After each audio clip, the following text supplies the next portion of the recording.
रेगिस्तान की तपती रेत पर सूरज आग बरसा रहा था। एक बाप अहमद अपनी छोटी बेटी आयशा को सीने से लगाए बैठा था। उनकी गाड़ी जल चुकी थी और पानी खत्म हो चुका था। पहला दिन गुजरा तो आयशा ने धीरे से पूछा, अबू, हम घर कब जाएंगे? अहमद ने मुस्कुरा कर कहा, जल्द ही बेटा, हम हिम्मत नहीं हारेंगे। हर दिन अहमद अपनी बेटी को हौसला देता, उसे कहानियां सुनाता और थोड़ी सी बची हुई उम्मीद से जिंदा रखता। वो रात को सितारों की तरफ देखकर रास्ता ढूंढने की कोशिश करता।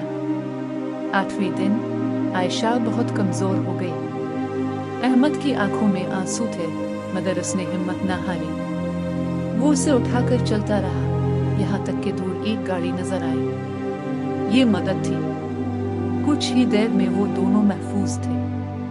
आयशा ने मुस्कुरा कर कहा, अबू, अब हीरो हैं।